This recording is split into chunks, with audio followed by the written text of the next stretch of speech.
বাংলাদেশের ইতিহাসে যেটি কখনোই হয়নি, বর্তমানে বাংলাদেশের ইতিহাসে সবচাইতে বেশি পরিশোধিত জ্বালানি আমাদের মজুদ রয়েছে।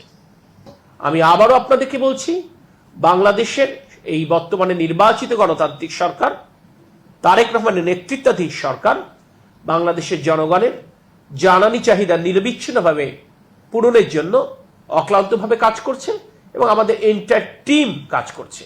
আমি মনে করি এই সুযোগে ইস্টার্ন রিফাইনারি লিমিটেড, যারা এই আমি বললাম স্বাধীনতার আগ থেকে আমাদের এই জ্বালানি চাহিদা পূরণের জন্য নিরবিচ্ছিন্ন কাজ করছে, আমরা নিশ্চয়ই সকলে মিলেই আমরা তাদেরকে সাধুবাদ দিতে পারি এবং আমরা তাদেরকে অভিনন্দন জানাতে পারি তাদের এই সাফল্যের জন্য। কারণ এই সাফল্য আসলে শুধু তাদের একার নয়, আমি মনে করি এই সাফল্য সমগ্র বাংলাদেশের। আমি অত্যন্ত দায়িত্ব নিয়ে এবং গর্বের সাথে বলতে পারি, বাংলাদেশের ইতিহাসে যেটি কখনোই হয়নি, বর্তমানে বাংলাদেশের ইতিহাসে সবচাইতে বেশি পরিশোধিত জ্বালানি আমাদের মজুদ রয়েছে।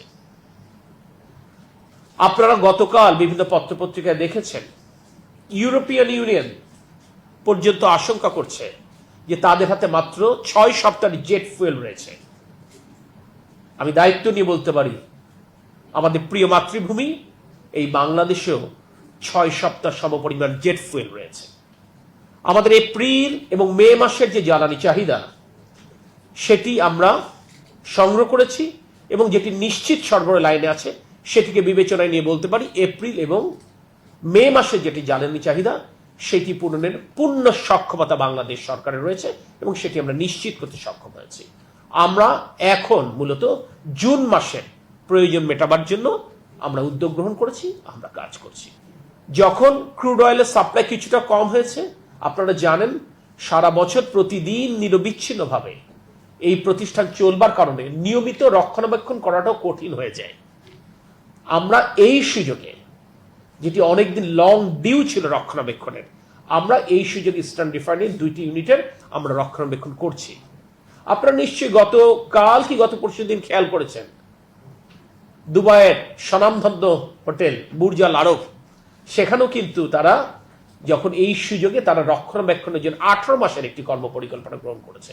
অর্থাৎ যে সমস্ত প্রতিষ্ঠানগুলো নিরবিচ্ছিন্ন চলে, তারা এইরকম একটি সুযোগে তাদের রক্ষণাবেক্ষণগুলো করবার চেষ্টা করে। আমরা এই সুযোগে রক্ষণাবেক্ষণটা শেষ করে ফেলছি, যাতে করে এই মাসের শেষে যখন আবার ক্রুড অয়েল আসবে, আমরা যেন এটা ফুল ক্যাপাসিটিতে রান করতে পারি। আমি গণমাধ্যমের বন্ধুদেরকে বিনয়ের সাথে একটি কথা বলতে চাই, আপনারা মধ্যপ্রাচ্যের সংকট শুরু হবার পর থেকে অত্যন্ত দায়িত্বশীলতার সাথেই আপনারা আপনাদের দায়িত্ব পালন করছেন এবং আমরা এটা আপনাদেরকে সাধুবাদ জানাই।